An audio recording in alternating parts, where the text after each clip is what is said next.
Please be aware that the first hour and a half of this meeting will be recorded so that we can put it into our website, our podcast, and our YouTube channel.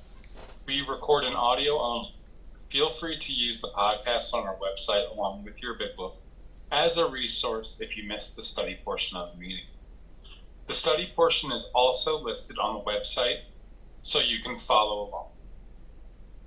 Tonight's recap will start on page 82 if we have no such complication, and it will end on page 83. We don't crawl for anyone. And are there any announcements for the good of AA or this group? Good evening, family. My name is Jamie, very grateful recovered alcoholic. To those of you who are home group members, Trish has sent out a couple of things via email that you might want to check out. If you're new to this group, welcome. We are very glad to have you here. And if you come join us a few times and like what we have to offer, you are more than welcome to become a home group member. All you have to do is let me or Trish know, and we'll get a little information like email address, sobriety date, that sort of thing, and we'll be happy to have it, which means that you get a voice in the way that this group operates and the way that we do things. Third quarter assembly is coming up in about 2.5 weeks in Manchester, Tennessee, of which I will be attending as our group's GSR. So in October, between third quarter assembly and fourth quarter assembly, I will be we will be having our group conscience and business meeting. So that date will be announced as follows, and that's all I have for announcements. And good evening again, family. My name is Jamie. I'm a very grateful recovered alcoholic. Welcome to the Lewisburg Primary Purpose Big Book Study Group. Let's get focused by having a 3-minute moment of meditation followed by our family's fog-light prayer. And I'm a recovered alcoholic, and my name is Aaron. Thanks for joining us tonight. We are going to start the meditation in a minute, so please take a moment to get situated. Please be aware of background noises when you are unmuted and sharing, as to not distract others or yourself, as the case may be. We suggest we all observe proper Zoom etiquette. If you wouldn't do it in a live meeting, please don't do it here. And just a friendly reminder, absence of profanity offends no one. Please keep yourself muted during someone else's share, and we will call on you in the order that hands are raised. From the foreword to the first edition of Alcoholics Anonymous, we of Alcoholics Anonymous are many thousands of men and women who have recovered from a seemingly hopeless state of mind and body. To show other alcoholics precisely how we have recovered is the main purpose of this book and of this group. For the meditation, some suggestions are: focus on your breath and posture, breathe in God, and breathe out self. Take this time to reconnect with God. Let the craziness of the day drift away and ask God to help you focus on the study. And Aaron is going to let the monks come marching in. Yes.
Thank you, and if you would like, you can join me in our fog light prayer.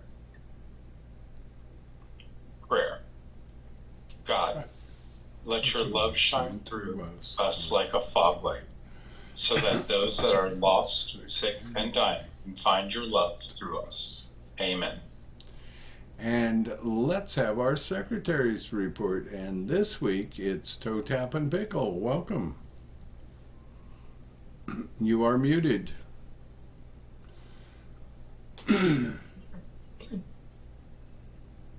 Hi, everybody. My name is Trish, and I am your recovered alcoholic secretary.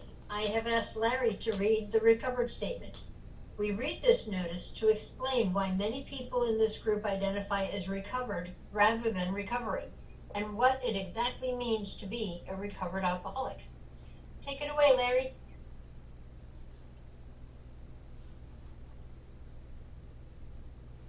Recovered. My name's Larry, and I'm alcoholic.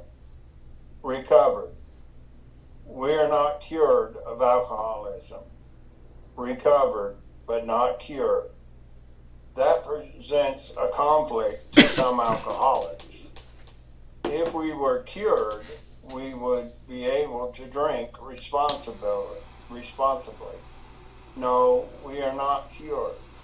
The allergic reaction to alcohol will remain with us for a lifetime, but we have been restored to sanity. The main problem of alcoholics centers in our mind rather than our body. Page 23. We are now sane where alcohol is concerned. Consequently, we have recovered. Thank you, Larry. And thank you for joining us tonight, everyone. We meet every Tuesday starting at 5:30 p.m. Central Time with the Gerbil Fellowship Cage, where we chatter for an hour before the start of the meeting. Feel free to bring side dishes to share with the buzzards. Our Big Book study starts promptly at 6:30 p.m. Central Time, and we ask that you be courteous and ready to begin at the sound of the foghorn. We take our Big Book study seriously. Because of this, chat will be disabled during the study. In the 1940s, when the only elements to sobriety were God, a Big Book, and one recovered alcoholic working with an untreated alcoholic, the success rate was as follows. From the foreword to the second edition of Alcoholics Anonymous, page XX. Of alcoholics who came to AA and really tried, 50% got sober at once and remained that way. 25% sobered up after some relapsed, and the remainder, those who stayed on with AA, showed improvement. Can I have a show of hands of people joining us for the first time? Hi, Lynn. Welcome. Welcome, Lynn. Welcome. And the recovered alcoholics. These are your potential sponsors. Is anyone celebrating a milestone this week?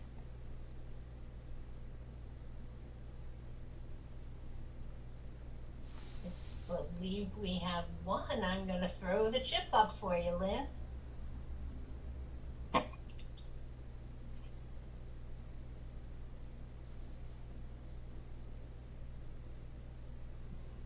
And there you go. Welcome. Congratulations.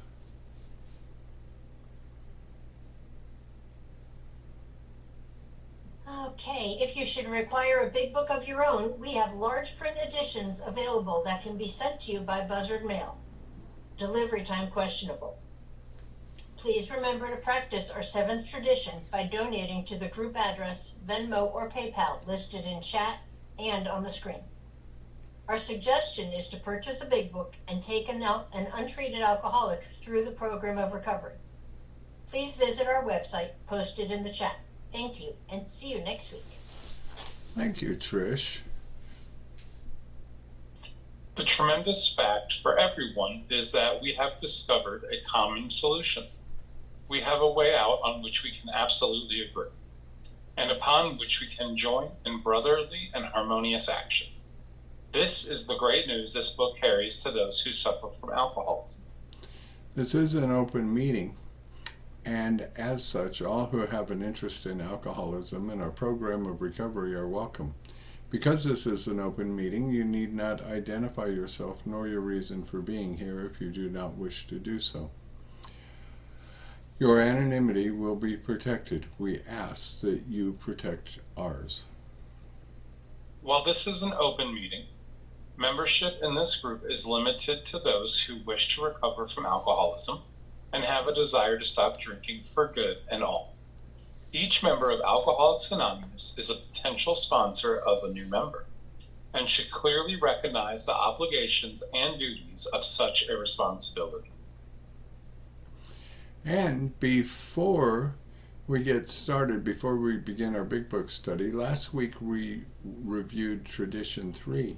Tonight, let's take a quick look at Tradition 4. Please refer in your Big Book to page 562 of the book Alcoholics Anonymous.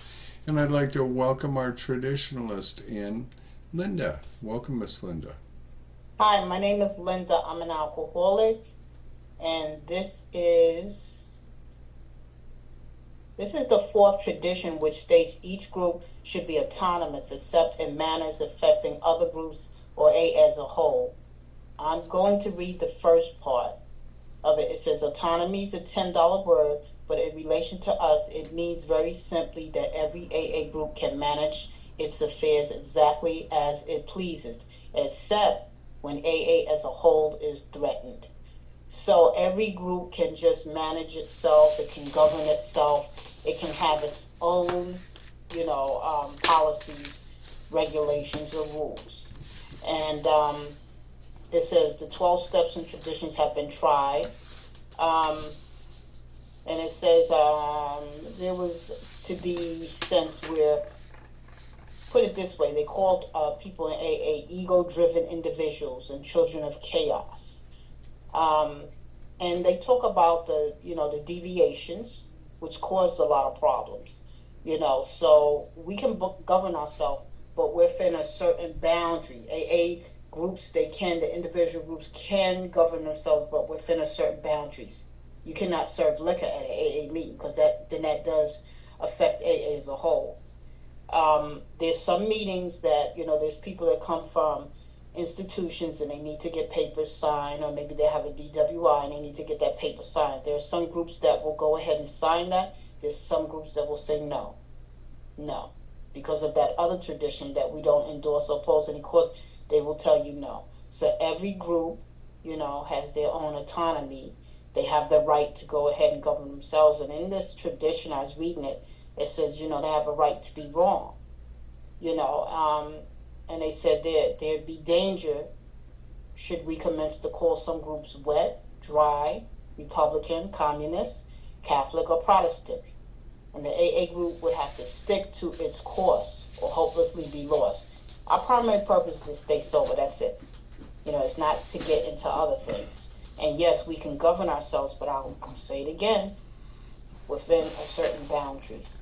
And this is a very good tradition to read, because then people that are doing service or come to AA meetings, they can understand why some groups do certain things and some groups do not. They do not. There was one group, it was an AA meeting, and they were giving out chips, something that they do in Narcotics Anonymous.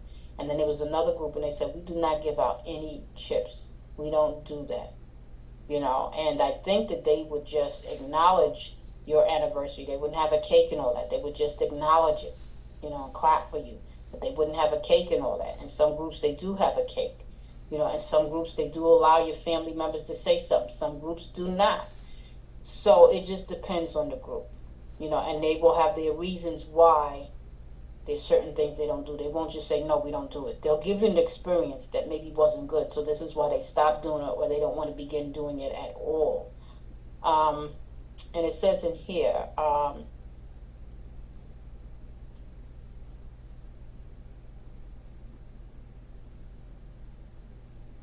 it gives an experience in here. I can't go through the whole thing because I just have to speak on this tradition very shortly. But it talks about the trial and the error. It talks about it, and then it says AA experience, and then someone said something, and it's an AA classic. It all went on a little card about a golf score size, and it says Middletown Group number 1 rule. Once the card was unfolded, a single punt sentence leaped to the eye. Don't take yourself too damn seriously. And that's rules number 62. So we don't have to be like one guy was saying, we're not in the army. We don't order and boss anyone around. We only have traditions. We don't have rules, and we don't have bosses. We have trusted servants. Some groups will go ahead and after they open a meeting, they will read the preamble. Some groups will read everything about what the group does and doesn't, and then they'll read the preamble. And in my group, they're doing that, and I wanted to stop, and I want the preamble to be read first, because there's a lot that they go through. Don't do this, don't do that. So I want the preamble to be read first. So I have to call a group conscious. I can't just say, well, this is what I want, because I'm not the whole group. So therefore, I have to bring it to the group conscious. Whether it's read before or after, what the meeting is about, it's not going to affect AA as a whole. It's just something that I'm thinking about doing, because I've seen other groups do it. And you get that out of the way, then you can go into all the politics of the meeting. But it's something harmless. But there are some groups that it's really some of the things that they do where they want to bring other things into it, and you can't do that. Like they say, the political manners and religious manners, and this is a spiritual program. This is not a religious program. So you could have a Pentecostal, you could have a Presbyterian, you could have a Baptist, you may have somebody that's Jewish. What if you have somebody that's Buddhist? What if you have somebody that's Muslim? What if you have someone that's a Mormon from Latter-day Church or Saints? So we can't get into that controversy. It will divert us from our primary purpose. So we have to go ahead and govern ourselves, but within these guidelines of the other traditions that we have. Because if there's something we want to do, we need to look and see, is it going against this tradition? This tradition tells us this is what we're going to do, and this is the reason why we're going to do it, and explains, don't get diverted from your primary purpose, about the 12-step, about a lot of different things, that AA is not going to endorse or oppose. AA is not there to make money for another entity. There was one guy wanted to have parties at a meeting, and I said, we don't have parties. We're not going to have no parties and none of that here in this church. First thing, the pastor doesn't want it, so we're not going to do that. You can take that mentality somewhere else. Oh, it would be a good money maker for the church. Do you see that tradition on the wall? Do you understand that? We're not making money for any other entity, and we're not getting involved in that controversy, and we have to respect the house that we're in. This is the church's property. This is the church's, basement that we go into, and we give a very little meager donation.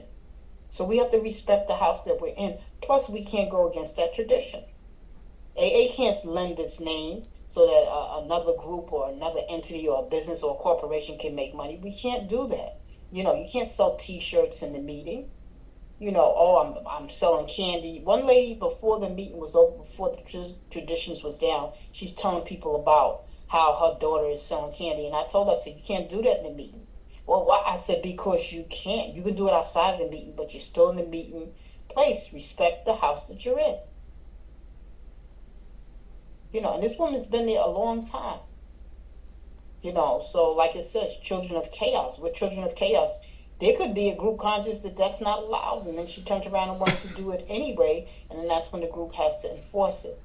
We have to be able to govern ourselves, and it has to be the right type of governance, governing. It has to be the right type of, I don't want to say control, but yes, it is. Certain policies, certain rules, certain things that you're going to do, certain things you're not going to do. It has to be the right kind. It has to be healthy, and it has to be encouraging, of this AA's primary purpose. We can't just go off. Well, we're going to do this. Well, no, it doesn't work like that. That's why we have other traditions. You have to look at the other traditions. Well, this is our group, and we're going to govern it the way we want. And there was one group, and it was the Midnight Group. I'm going to say this, and then I'm going to stop. And the name of the group was Sex and something else in alcohol, in recovery. Sex and love and something. in recovery. And so everybody's sitting there looking at each other. Everybody's nervous. No one wants to share. So I raised my hand. I started sharing about recovery. I just started sharing about recovery. I didn't share anything about that topic, about love or sex. Because for me, that's not for me to be sharing about in the meeting. I can sit with my sponsor or the ladies, my support group, and I can talk about. I don't need to be talking about that in a meeting because it's going to, distract people. And then you got some nuts in there, that are looking for other things other than recovery. And I'm not trying to advertise. I'm not trying to entice anyone. I'm not trying to, distract anyone. So I just focused on recovery. And then it sort of broke the ice. Other people started sharing about recovery. Because this, basically, I don't care what name you give it, it's an AA meeting. And we need to focus on recovery. After a while, that group, it didn't dissolve, but they changed the name. They changed the name. So whatever character thought he was going to get people's secrets and this and that, it didn't work. And they went back, they had another nice name for it. And the meeting went on. And we have to understand we're here for the sake of staying sober, recovering, and helping other people. We have special interest groups. We do, but they go by this fourth tradition as well. Thank you for letting me share. Thank you very much, Linda. That was wonderful. And thank you for your service. We hear a lot of stuff said in meetings that can't be reconciled with the program as described in the Big Book of Alcoholics Anonymous. What follows is one of the things we often hear along with what the Big Book has to say on the subject. One of the things we hear is, if all I do is stay sober today, then it's been a good day. And I do apologize. I don't know. It's your show.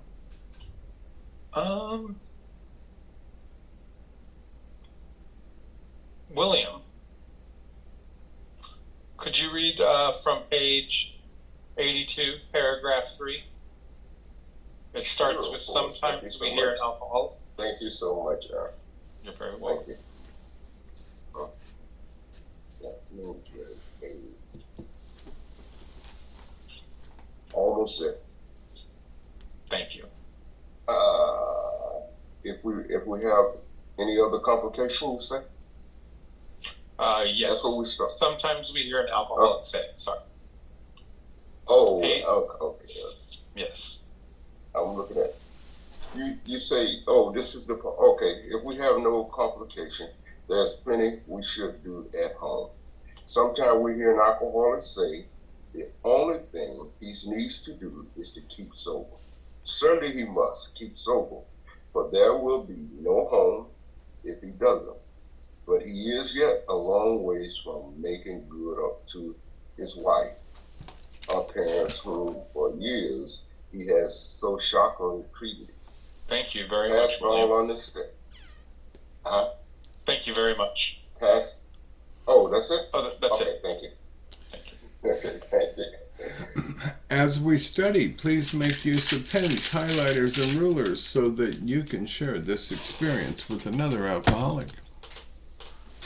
In order for us to stay focused as we study the Big Book, we use the Big Book Study Guide, prepared by Joe and Charlie and Krusty Cliff of the Dallas Primary Purpose Group.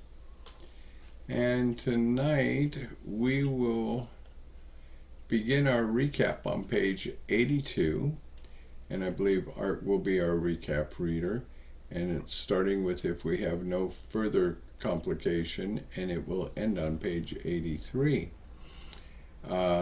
with Don't Crawl Before Anyone. And I believe our study reader will be Kenny tonight, starting on page 83 with If We Are Painstaking, and continue to page 84, If We Work for Them. And that is in the chat as well, folks. Basically, in English, what that means is that we're going to read the material once through. And then you missed a paragraph, Aaron. Oh, Back sorry. up one. After the page is read, we will ask questions from the imaginary podium, starting back on our study portion that was read by Art. Kenny. I apologize. The answer readers will be one sentence unless otherwise specified, and multi-part questions are simply one sentence answer. Split up by commas, semicolons, hyphens, and other fun bits of punctuation. Basically, in English, what that means is we are going to read the material once through and then dissect the information a second time through the question and answer format. Notice how the language in the question gives us a new light in which to consider the study material. This is important because hearing the question and rereading the content offers a definite way of comprehending the material covered. As we've completed the study, we open up for comment, questions, and observations based on what was just written. If you have spiritual experiences with this information, you are free to share. Please keep your share on topic and under 5 minutes. At the 5-minute mark, you may hear a timer beep to let you know your time is finished.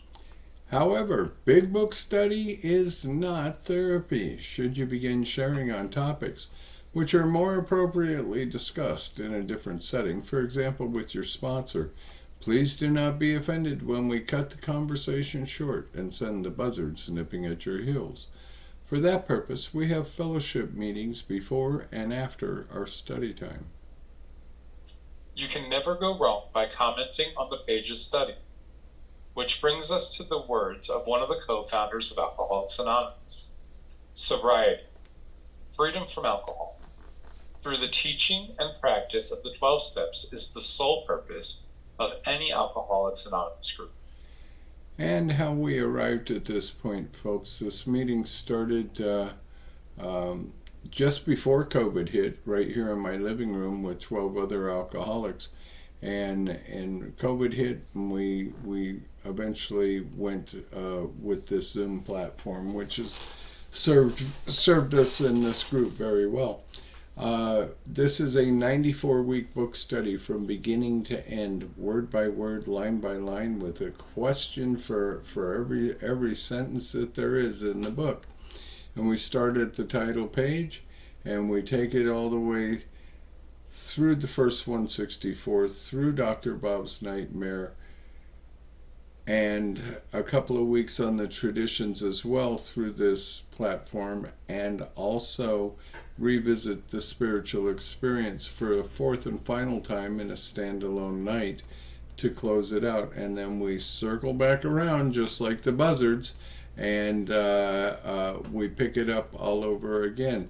We are in our third season of this book study, and because it's about a year and a half to completely get through it, and we are in our fourth year of doing it, and our group has grown much.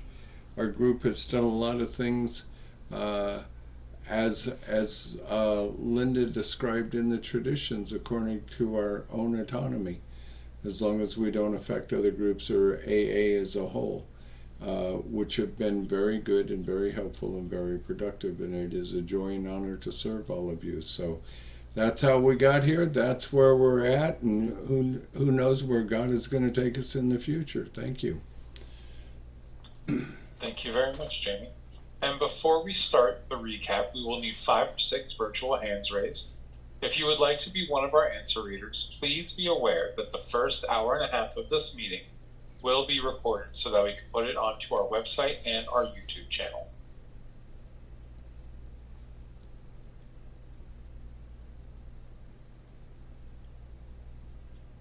Perfect.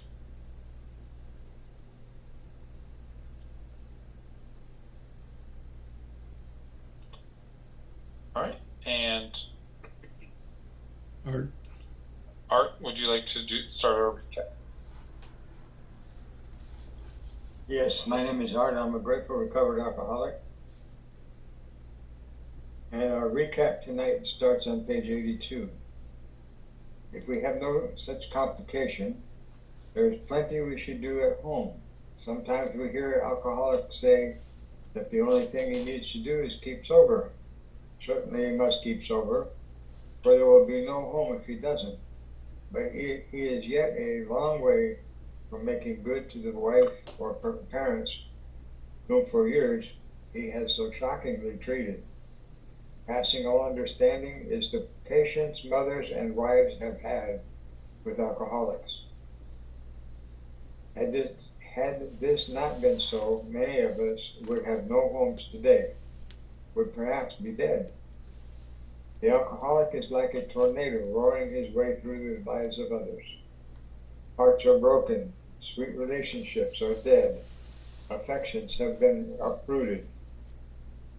Selfish and inconsiderate habits have kept the home in turmoil. We feel a man is unthinking when he says that sobriety is enough. He is like the farmer who came up out of his cyclone cellar to find his home ruined. To his wife he remarked, "Don't see anything the matter here, Ma. Ain't it grand the wind stopped blowing?" Yes, there is a long period of reconstruction ahead. We must take the lead. A remorseful mumbling that we're sorry won't fill the bill at all. We ought to do that. We ought to sit down with the family and frankly analyze the past as we now see it, being very careful not to criticize them. Their defects may be glaring, but the chances are that our own actions are partly responsible. So we clean house with the family, asking each morning in meditation that our Creator show us the way of patience, tolerance, kindness, and love. The spiritual life is not a theory. We have to live it. Unless one's family expresses a desire to live upon spiritual principles, we think we ought not to urge them. We should not talk incessantly to them about spiritual matters. They will change in time. Our behavior will convince them more than our words.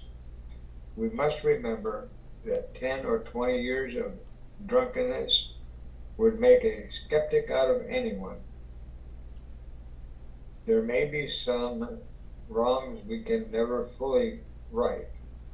We don't worry about them if we can honestly say to ourselves that we would right them if we could. Some people cannot be seen. We send them an honest letter, and there may be a valid reason for postponing in some cases, but we don't delay if it can be avoided. We should be sensible, tactful, considerate, and humble, without being servile or scraping. As God's people, we stand on our feet. We don't crawl before anyone. Thank you very much, Art. And Kenny, would you read the study portion? All right, good evening, everyone. My name is Kenny. I'm alcoholic. If we are painstaking about this phase of our development, we will be amazed before we are halfway through. We are going to know a new freedom and a new happiness. We will not regret the past, nor wish to shut the door on it. We will comprehend the word serenity and will know peace. No matter how far down the scales we have gone, we will see how our experience can benefit others. That feeling of uselessness and self-pity will disappear. We will lose interest in selfish things and gain interest in our fellows. Self-seeking will slip away. Our whole attitude and outlook upon life will change. Fear of people with economic insecurities will leave us. We will intuitively know how to handle situations which used to baffle us. We will suddenly realize that God is doing for us what we could not do for ourselves. Are these extravagant promises? We think not.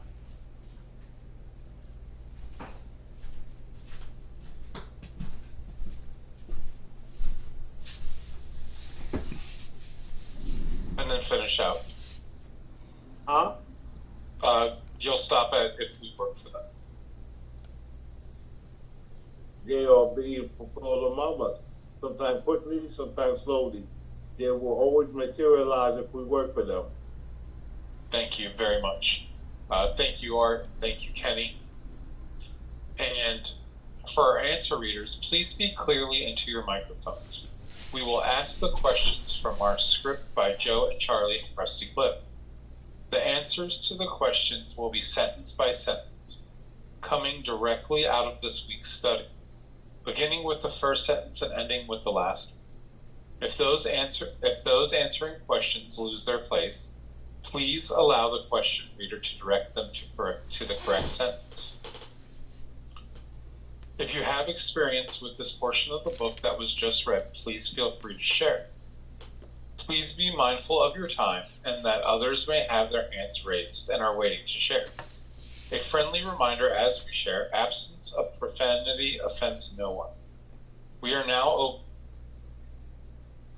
Thank you. And tonight's batting order is Stephanie, Linda, Larry, Jim, and William.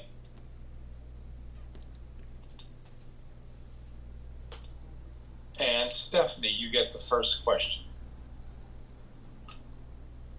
If we have carefully followed the clear-cut directions to this point of our recovery, we will be what?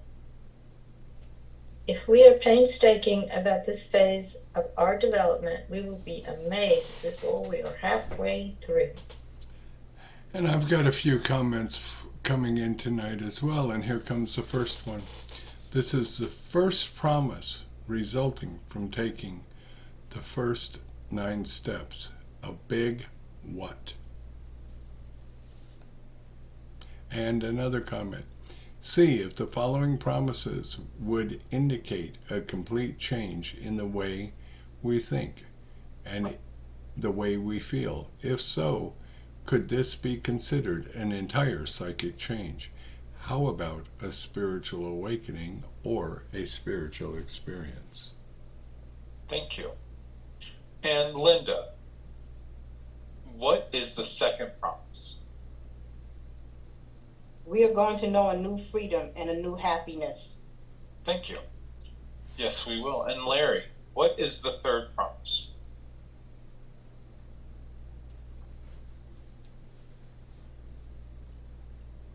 Muted?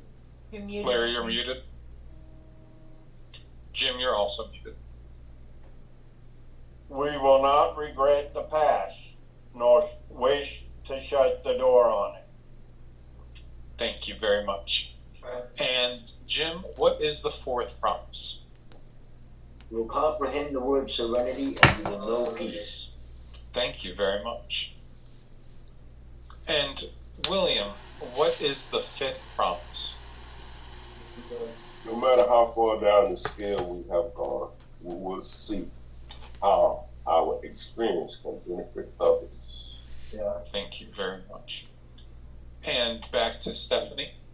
What is the sixth promise? That feeling of uselessness and self-pity will disappear. Thank you. And Linda, what is the seventh promise? We will lose interest in selfish things and gain interest in our fellows. Thank you. And Larry, what is our eighth promise? What is the eighth promise? Self-seeking will slip away. Absolutely. And Jim, what is the ninth promise? Our whole attitude and outlook upon life will change. Thank you. And William, what is the 10th promise? Your people and economic security will be us. Thank you. Stephanie, what is the 11th promise? We will intuitively know how to handle situations which used to baffle us. Thank you very much. And Linda, what is the 12th promise? We will suddenly realize that God is doing for us what we could not do for ourselves. Absolutely. And Larry, what are these promises overstated? 2 sentences. Are these extravagant promises? We think not. Thank you. And Jim, what is the 13th promise? They are being fulfilled among us, sometimes quickly, sometimes slowly. Absolutely. So I've got some comments coming. First is, if they come quickly, what do we call them? Number 2, Bill W. had a sudden spiritual experience. Next comment, if they come slowly, what do they call them? Next comment, Dr. Bob had a slow, developed spiritual awakening. Thank you. And William, you get our last question. What is the 14th promise?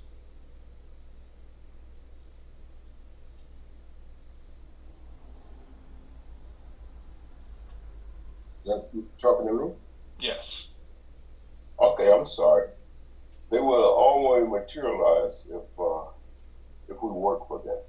I'll just reflect. Now that we have had this complex change in the way we think and the way we feel as a result of learning the truth about ourselves, and we are in the process of making restitution, steps 4 through 9, our past is something we no longer want to hide. How are we going to take care of the present and no longer worry about the future? That is precisely what steps 10, 11, and 12 are for.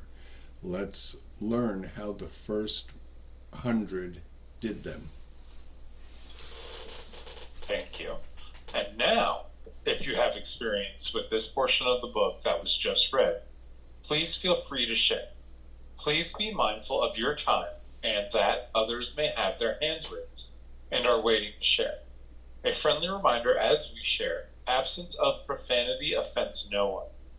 We are now open for comment, questions, observations, and spiritual experiences based on what was just read.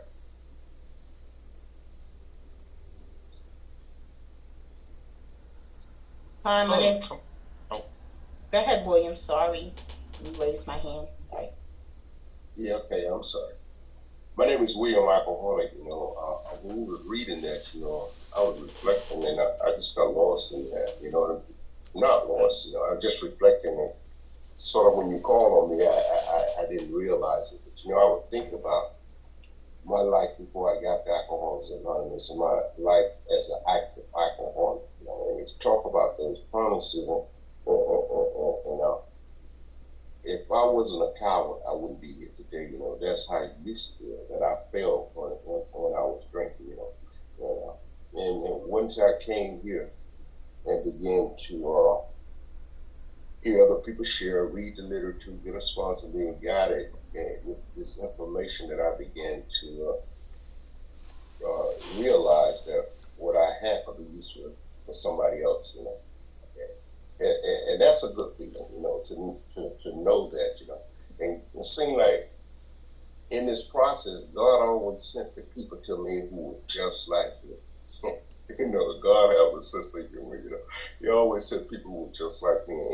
And I thank God they didn't come fast, because I think I'd have been out of here, because that's what I wanted. I wanted to be like instant Kool-Aid or instant coffee, you take it and you mix it and you get it and you go, But it just didn't happen like that for me, and definitely it talks about the feeling of all those promises and the feeling of high peace and the serenity that you feel, and this continued to grow in my life, And one thing at this stage of my sobriety that I'm learning is to wait on God. Sometimes I react, because that's what I do. And most of the time, by me not drinking, I get a chance to see how my reaction was totally different than the outcome that God will bring me. But it's no waste. There's no waste, I get a chance to continue to grow and continue to see these things develop in my life and begin to see how God worked with this program. And I had a education my sobriety was. It wasn't that, and it was a slow one too, and I thank God for that, So it allowed me to live in a world. It allowed me to go through stuff. I haven't seen nothing, went through nothing since I've been in sobriety that makes me want to drink, And I truly believe there's no waste, and I keep God in my life, and it's in God's economy. There's always a lesson to be taught, So thank you so much. And that's what I was thinking about when I because of you thinking about suicide a lot before you got here. And I had a good life and didn't even know it. But I just didn't, what I realized, I didn't have no program, and I didn't have no God. And I knew about God, but it just wasn't a part of my life at that time, because I would tell God what I wanted God to do for me. You do this for me, God. Okay, this is what I need, God. Never was listening to what God wanted for people until I came here. So thank you so much. Thank you very much, William. Linda, come on in. Hi, my name is Linda. I'm an alcoholic, and I just wanted to say these promises are very, very spiritual. Once you go through that mental and spiritual transformation, then you can fully grasp what these promises are about. And they say you have to be painstaking about your development. You have to be vigilant. It means that you have to continually keep the maintenance going well on your recovery, which is continuously practicing your steps, continuously living your steps and the 12 principles as well. When something happens, I have to apply a step. Which step is it that I'm going to use to cope with this situation? I will not do my self-will. Test for self-will, test for God's will. God's will always prevail. So we have to be painstaking. We can't just talk this program. We have to live it. And the promises are so spiritual. It tells you about all these things. Freedom and happiness. Not going to be embarrassed by myself, so I won't regret the past, because my past is to help the next person. It's to keep them from drinking. My past is what made me the person I am today. Yesterday is the past. 35 years ago is the past. So all from the time I was born all the way till now made me who I am. So I don't want to erase my past. If I erase my past, I erase my future. I erase the present and the future. I'm not going to waste my time wishing for a better past. It's done. It's over. And now we're here today, and I have to live in the now. And it says no matter how far down the scale we have gone, we will see how our experience can benefit others. No matter what we have been through, hell and high water, trauma, disappointment, success, happiness, we will see. We will not be selfish and keep those things to ourselves. We will use it to help another recovering alcoholic. If someone says that they're waiting for something, and I know that years ago I was waiting for something, and how I got it faster, I have to tell them. I have to let them know, hey, there's a way around this. When I was going for my knee operation, I had so many people in the rooms that were supportive of me, that helped me. So they used their experience. And that's what got me through it. I wouldn't have went through it if I wouldn't have had people being so adamant about how it is successful, it will work, and your life will be so much better. I was in excruciating pain. Pain not only shortens your life, but it weakens your immune system. So if you're living in pain, what quality of life are you living? Now, I didn't come into, recovery to stay in pain and because of my fear, Fear stops us from making good decisions, And then it says it. Peace. We're going to comprehend peace. We're going to comprehend acceptance and peace. We're not going to feel self-pity. We're not going to feel like nobody loves me. Why am I alone? Why did my family do this to me? It's it may not disappear, but it won't be as heavy on your heart and on your soul. You'll be able to live without that being on your sleeve, and you're talking about it every day of your life. You know, your steps will assist you. Getting counseling will assist you. You know, that depression, you know, despair, giving up. You know, we'll have a new life. We'll have a new life. AA will make sure of that, you know. And I'll lose interest in selfish things and gain interest in fellows. When someone calls out for help, I'm there. I don't think about myself. I don't think about how it's inconveniencing me. I think about them. I think about a life that needs to be saved. It's not about I'm going to save them. No, no, no. The glory goes to God. Even if I do something for someone, I don't get a thank you. Doesn't matter, because the glory goes back to God. God gave me the thank you, you know. And I'm doing God's will. If I'm doing God's will, that's the thank you. You know, I have gratitude that I can do my God's will, that I can be a trusted, humble servant. So I won't have to get my feelings hurt when a person doesn't show gratitude. You know, it's really true. Our whole attitude and outlook on life will change. That's very true. My attitude on life and my outlook has changed. It has. That's why I can sit in this meeting. I can read this. I can hear people read. I can learn from other people because my attitude and my outlook on life. If I don't change my attitude, the outlook will be the same. If I have a terrible, horrible attitude about life, you know, about me, and then if I think bad about me, I'm going to think bad about you. Of course, my outlook is going to be grim. It's all about my perception, my attitude, my concept. What is the narrative in my life? You know, what narrative am I going to take on?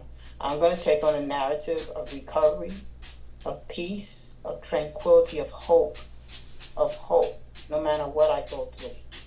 And I've been through some pretty tough situations in my life, in recovery and out of recovery.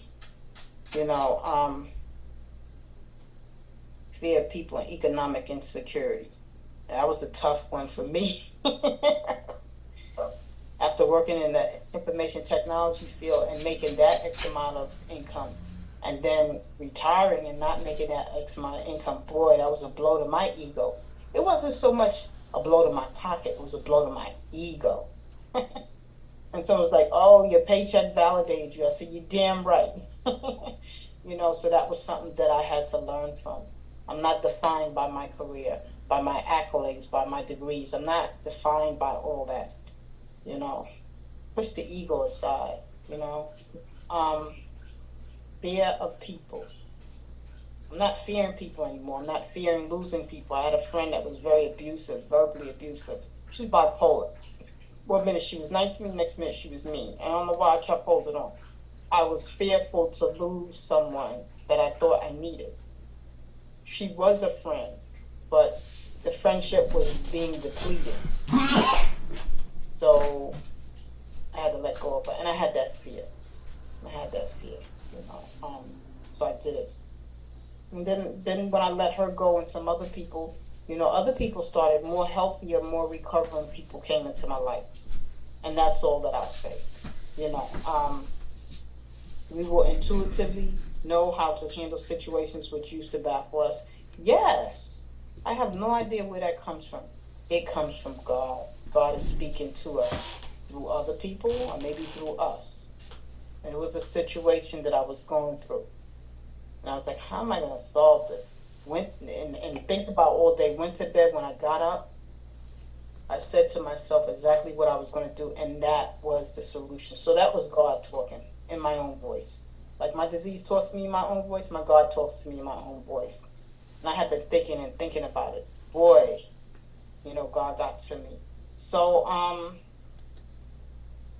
it says that God's doing for us what we cannot do for ourselves. You know, my God thinks for me when I can't.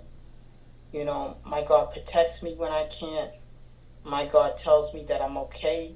My God tells me that He loves me and that I am valued. And, you know, I always say that AA brought me to God. And, you know, God brought me to AA. And then AA brought me back to God. Thank you for letting me share. Thank you so much, Linda. Glad you're here. Hi, Trish. Hi, Aaron. Hi, everybody. I'm Trish, and I'm an alcoholic. And, in so many meetings around here, these promises are read as the promises of AA. And I'm so grateful to know that while these are the 9th step promises that come after the 9th step, there's so many other promises that come in the book before these. And these aren't the only promises that we're going to get by taking these steps and working this program. But the ones that really helped me to see the change in me was comprehending the word serenity and knowing peace. Because I used to live and thrive on chaos. And if the chaos wasn't there, I wasn't comfortable. And I had to learn to sit and be comfortable in that peace and quiet. And that took a lot of work and a lot of conversation to get there. But that was a part of my attitude and outlook upon life changing. Because as one part of me changed, other parts of me changed, and other parts of me changed. And then the realization that God was doing for me things that I couldn't do for myself. And I see that on a daily basis. And that ties into the intuitively knowing how to handle situations which used to baffle me. And I've had the last couple days, my phone's been ringing off the hook. And there was a time where some of these conversations, some of these questions were like, I don't know what to tell these people. But as I'm sitting there and as I'm talking and as I'm asking God into the conversation before I even pick up the phone, I know that God is directing the conversation. I know that God is giving me the words to say. Because I certainly wouldn't come up with some of these responses. And at work, I know that God is definitely there, and God is showing me what it is that I am supposed to do. Because if I had to choose what to do in some cases, I would not choose some of the things that have been happening at work. But, I can see God acting and being an active part in my life, in everything that I do. Sometimes I have to look a little harder. But God is always there, whether I want to see it or not. And as long as I'm willing to ask God each morning to direct me, to direct what I'm doing, I'm going to be able to live not just with God, but with these promises and all the other promises in the book as well. Because that's where I see my growth. That's where I read, as it talks about in the beginning, the entire psychic change.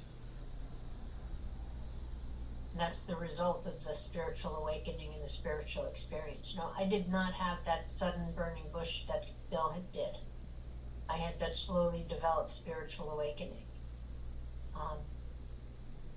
But I continue to live in that, not worrying whether I've had the burning bush or not, because I know that God is there. And these promises tell me that, because it says God is doing for me what I can't do for myself. And as long as I'm looking for God, God is going to be there, and God is going to be helping. Thanks. Thank you very much. Wonderful share. Hi, Larry. Hello.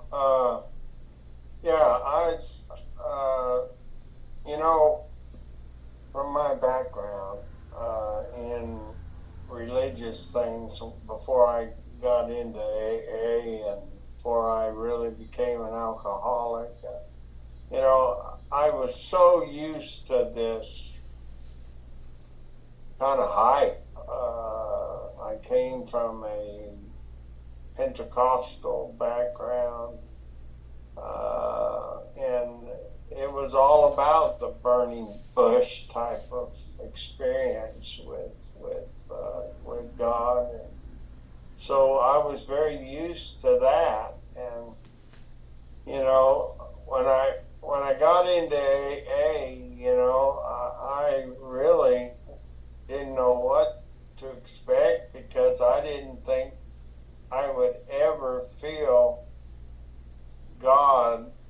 my life. I thought he was done with me, so I got into AA, and I guess I'm kind of glad, because it started off with I just when I started doing the steps, I just did the steps and wasn't expecting an experience. I was just hoping to stay sober. And so for a long time, it was from the educational variety, I guess, and it took years before I could say really that I got any type of mountaintop spiritual experience, in my life. It was years on when I truly began to kind of get honest, in the program with myself, with others, with God. But that's okay, because along the way I also had developed a foundation of educational variety. And so not expecting that, I also wasn't, the way I was brought up, I was always chasing the mountaintop. I was always chasing that. It was much like I was chasing,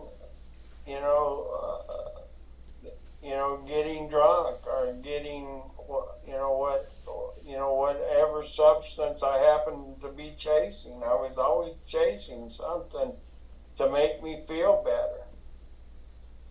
But in Alcoholics Anonymous, it wasn't that case, because I didn't have anything I could chase other than just doing the next right thing, or what my sponsor suggested me doing. And as I look back, I could see my life changing little by little. And as I began to change, and as I began to take notice, I began to see these promises coming true in my life. I never even really thought about it. And then I began to see some mountaintop experiences. But they didn't last all the time. I mean, I would feel them. I could see a breakthrough. And I could feel, and I would be really up. But, I wasn't up forever. And so when I went back to normal, and I'd have to, to normalcy in my life, I wasn't so disappointed, because that's where I lived most of my time, just trudging along, doing the next right thing, helping others, doing my daily spiritual things that I knew that I needed to do to stay in contact, and doing this program,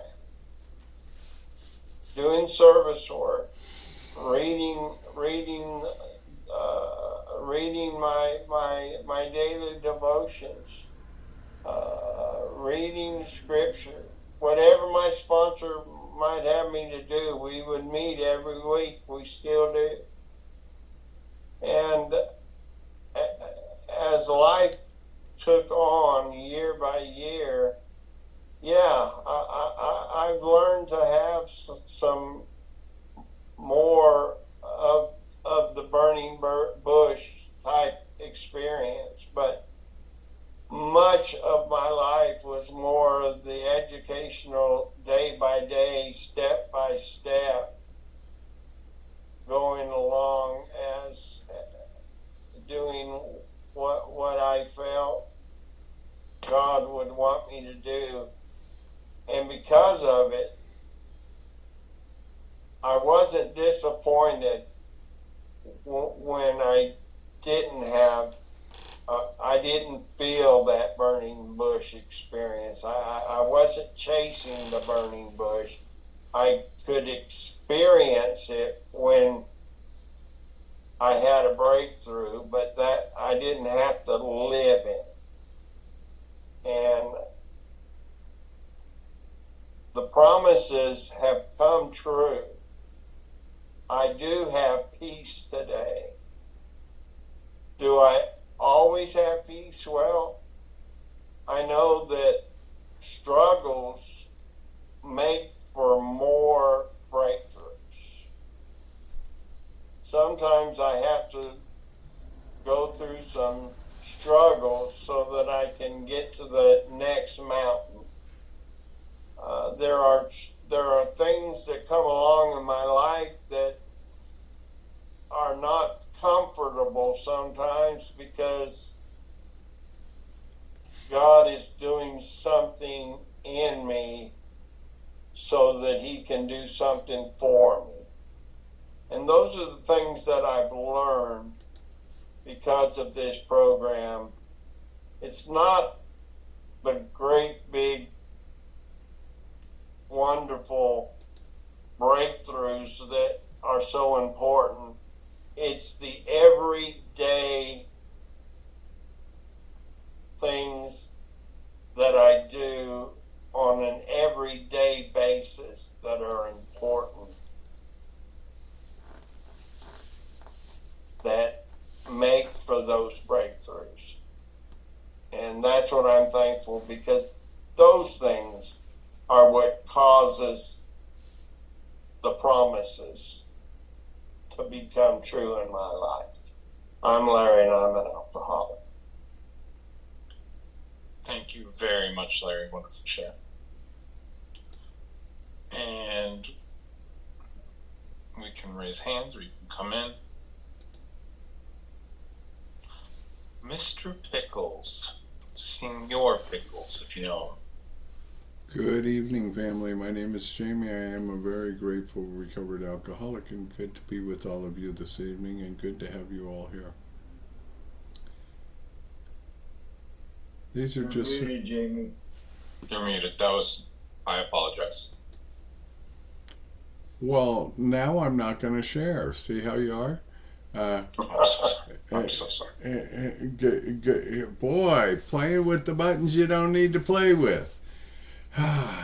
Good evening, family. My name's Jamie, very grateful recovered alcoholic. Glad you're all here this evening, and it's great to be with you.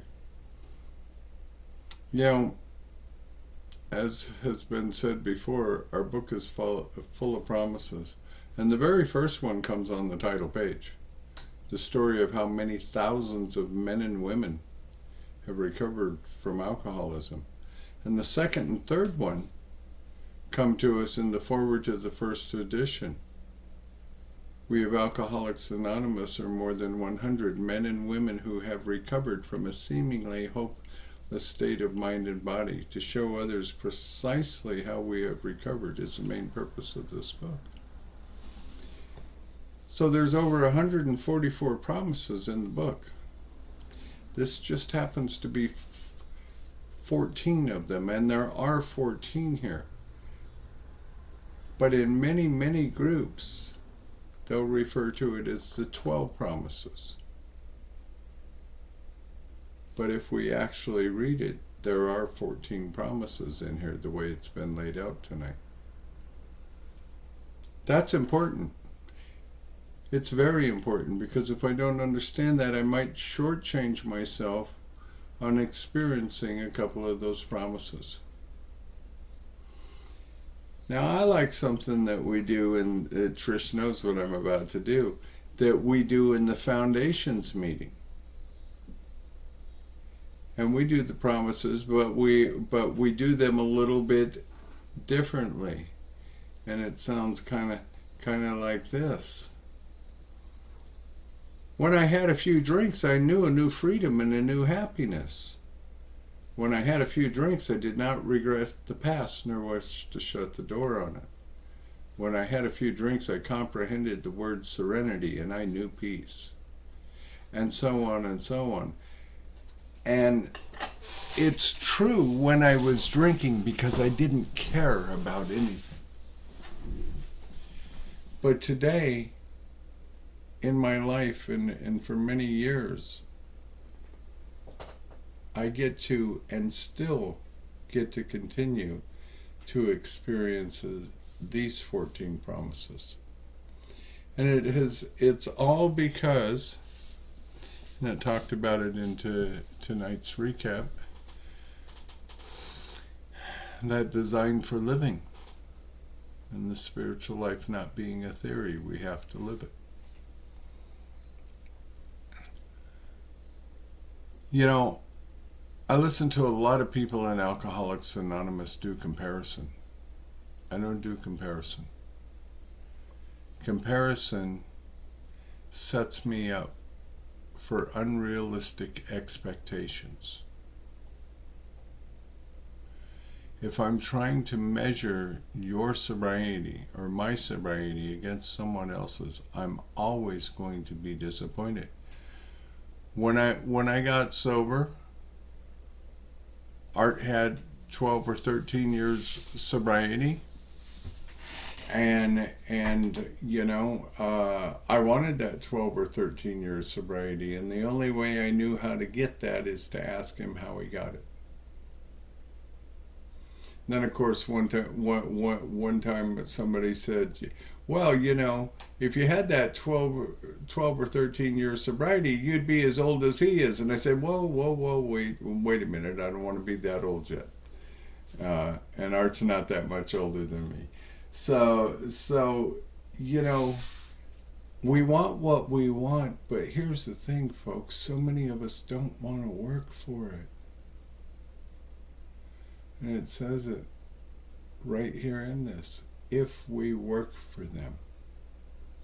So it's steps 3 through 9 that make me a recovered alcoholic. And what am I recovered from? I'm recovered from the seemingly hopeless state of mind and body. And I believe that to be physical, spiritual, mental, emotional, all of it.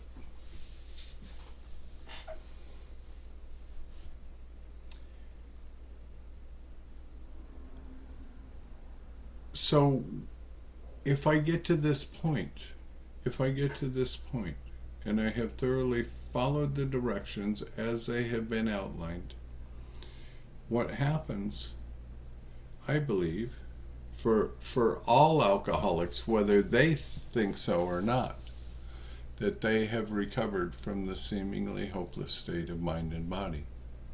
Now that doesn't mean we don't do some dumb stuff, even with decades of sobriety, because we have this wonderful thing called free will, and we can step back into it at any time. We can step away from the program anytime. It is not a requirement for any of us to be sitting in this room tonight, but I'm certainly glad that all of us are. But here's what I know.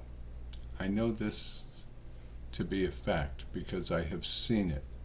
It is evidence and it is proof to me how free will, how self-will works. And God allows us to live in free will and self-will. He can't intervene without His permission, without our permission. I know for a fact that if I step away from practicing spiritual practices that are given to me in the 12 steps of Alcoholics Anonymous, all of these promises will no longer be promises. They will become nightmares in the making. I don't want that for my life. Because today in my life I truly am happy, joyous, and free. And that thing that Linda touched on about intuitively knowing how to handle situations that used to baffle us, about it being God talking to us, I absolutely believe it. And it comes from right here, right in my gut, right in my very core. Because I know right there in that spot when I'm doing something right.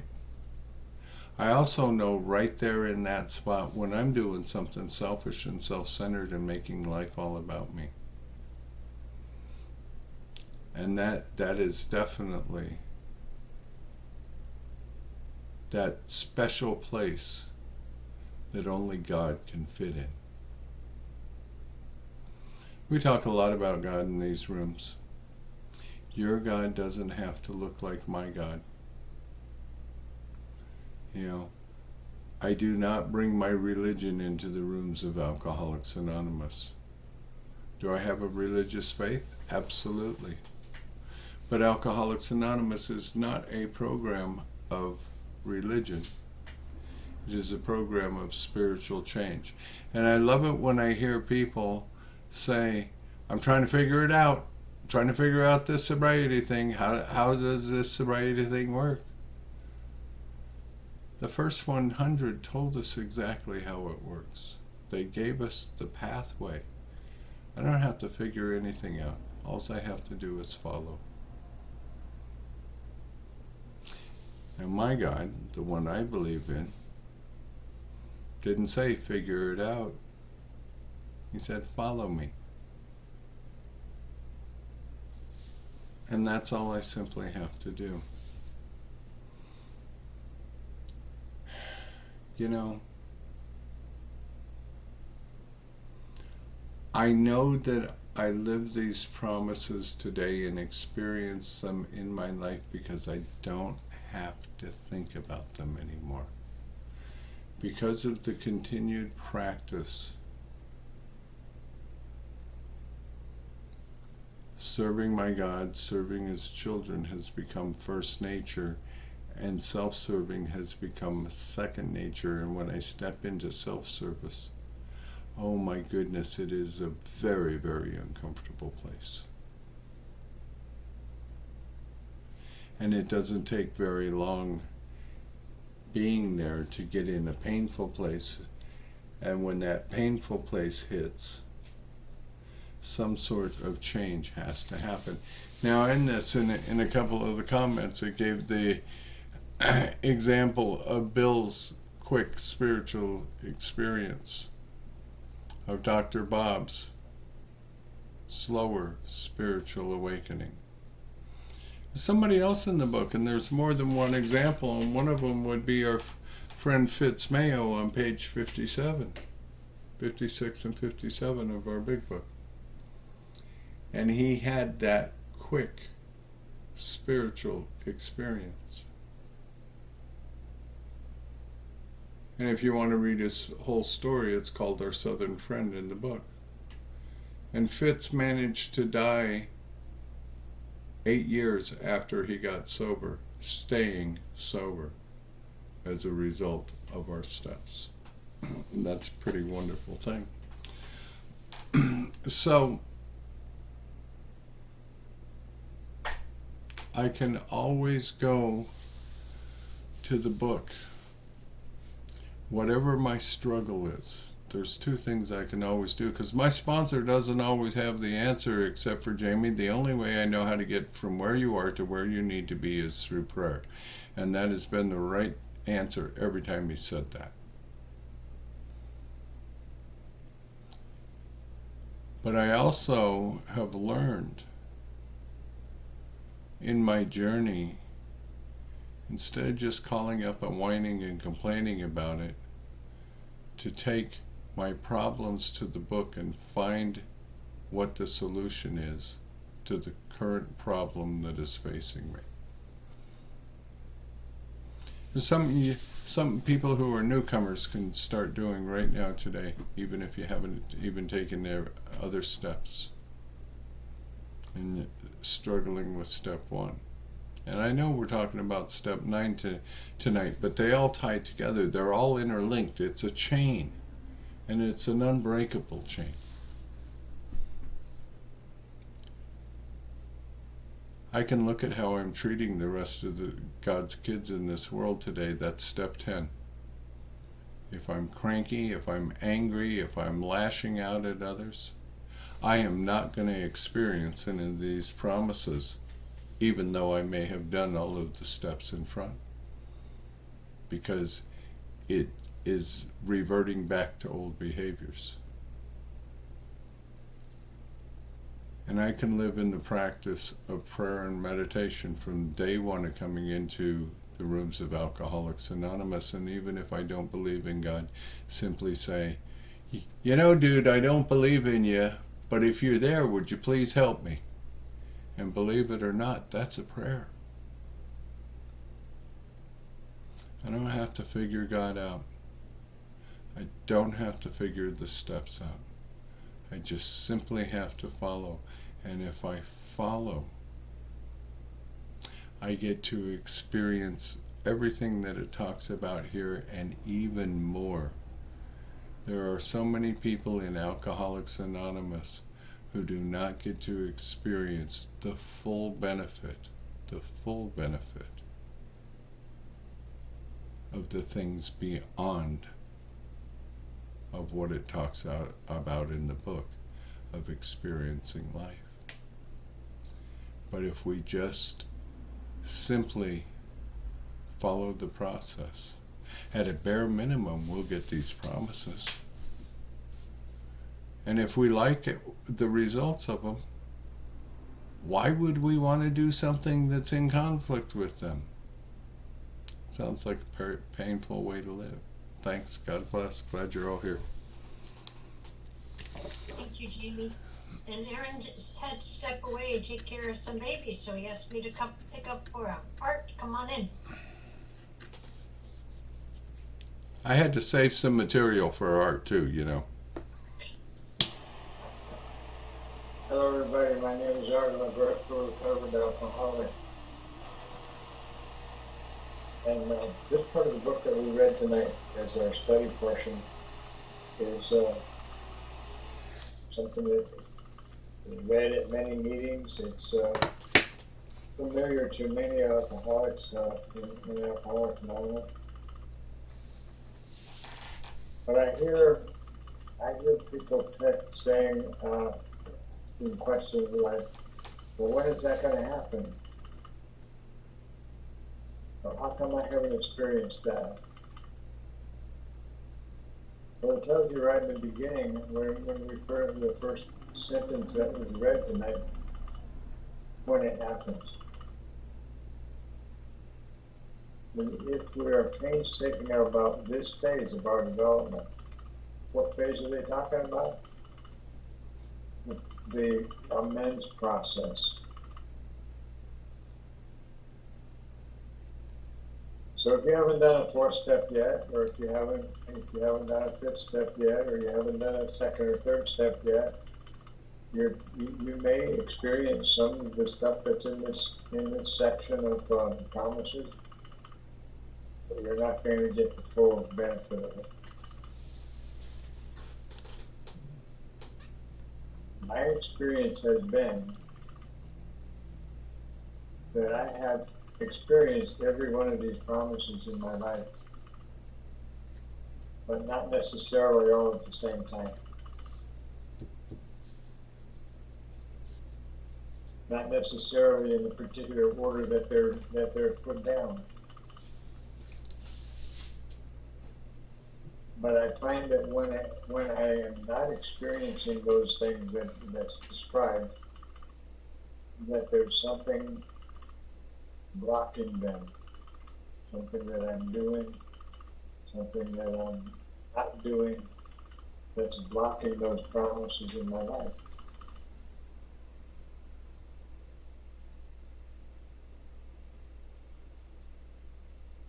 Another couple, we'll get to it next week. There's another set of promises that follow the 10th step. I know we're not there yet, but like Kevin said, all of these steps are intertwined and interdependent.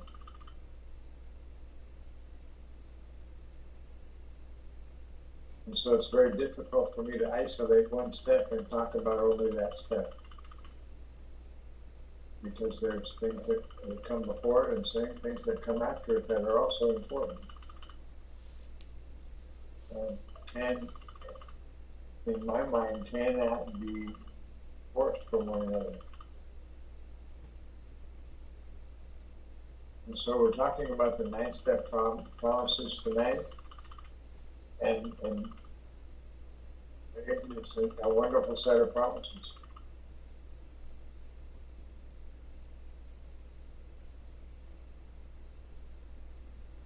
But these things continue in my life because I do step 10, which says continue.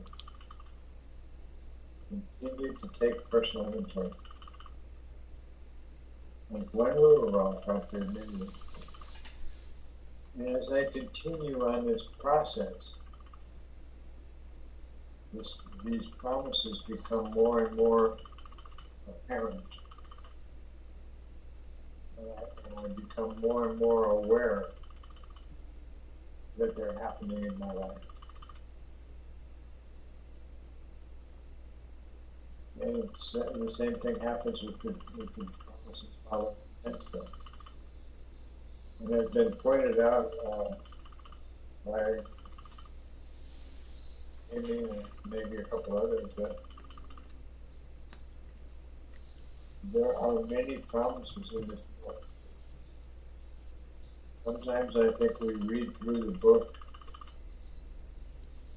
and we get in a hurry and we don't recognize some of this stuff as promises. The same thing is true of prayer. There are a lot of prayers in this book that aren't pointed out to be prayers, but they actually are. For example, if we lack willingness, we ask for it. That's a prayer. Who am I asking? I'm asking my higher power. My God answers those prayers. Even if I don't voice them audibly, I can think about it. And he answers.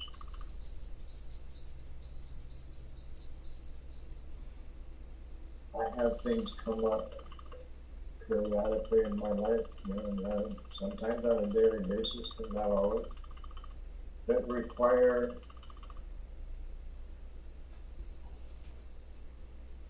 that I trust. I trust God. And when I've learned to trust God, then these promises of joy and happiness and tranquility and serenity and peace and things that are talked about in the set of promises come along with it. You have to learn how to trust. And stop worrying. I'm sure if I've shared this in this meeting or not, but I've shared it in a number of meetings.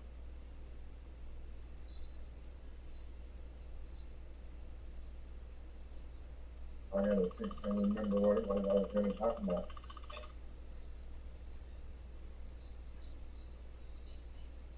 When someone is consumed with worry,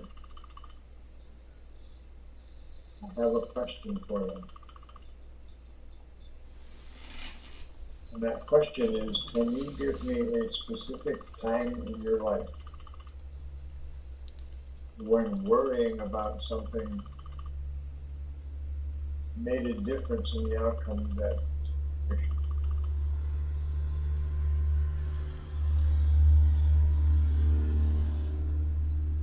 I can't come up with anything in my life, and I don't think anybody else can either, because worry is an exercise in futility. It doesn't change anything. It may motivate some folks to do something, but it's not necessarily the right thing. But when I trust, it doesn't matter what comes up in my life. I just trust that God is going to work it out. And I go on about my business and I do what's indicated that I should do and leave it in God's hands. That didn't come easily to me.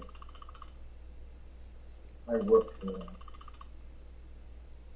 It took a lot of practice for me to get to that point.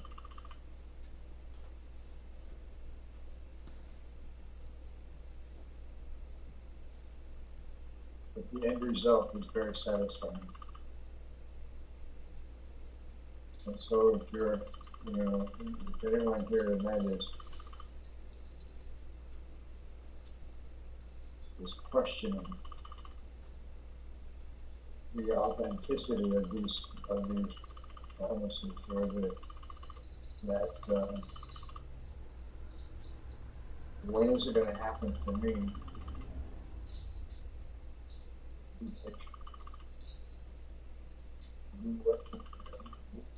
What's been suggested in this book. Follow the guideline, follow the path, however you want to put it.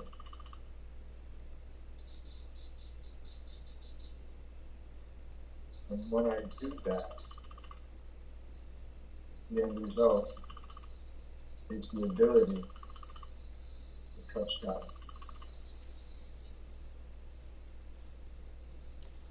These promises become an everyday occurrence when I do that. And like I said, they have all been part of my life for a long time, but not necessarily all at the same time, and not necessarily in the order that they're written down. But they're all there. And I'm very grateful for that.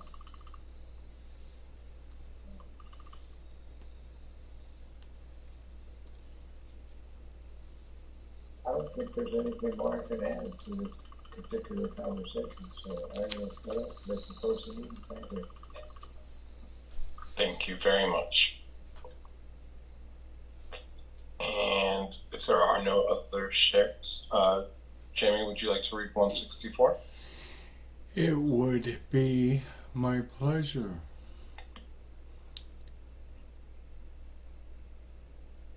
And boy, there's some promises right here in this, and then we also find our 12-step prayer in this as well, from page 164. Our book is meant to be suggestive only. We realize we know only a little. God will constantly disclose more to you and to us. Ask Him in your morning meditation what you can do each day for the man who is still sick. The answers will come if your own house is in order.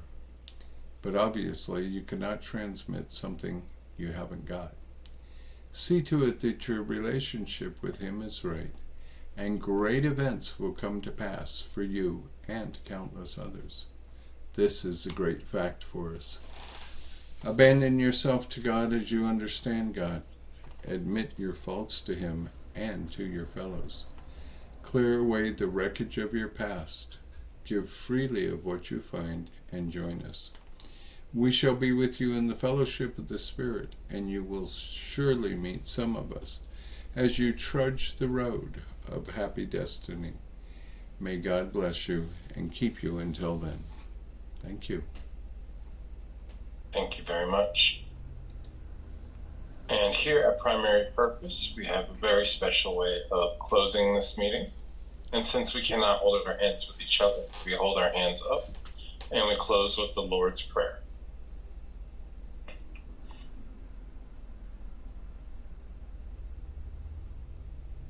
And who took us from shame to grace if we let Him? Our Father, Our Father, who art in heaven, hallowed be thy name. Thy kingdom come, thy will be done, on earth as it is in heaven. Give us this day our daily bread, particularly And forgive us our trespasses, as we forgive those who trespass against us. And lead us not into temptation, but deliver us from evil. For thine is the kingdom, and the power, and the glory, forever and ever. Amen. Amen. Thank you, folks. If you work, it's a work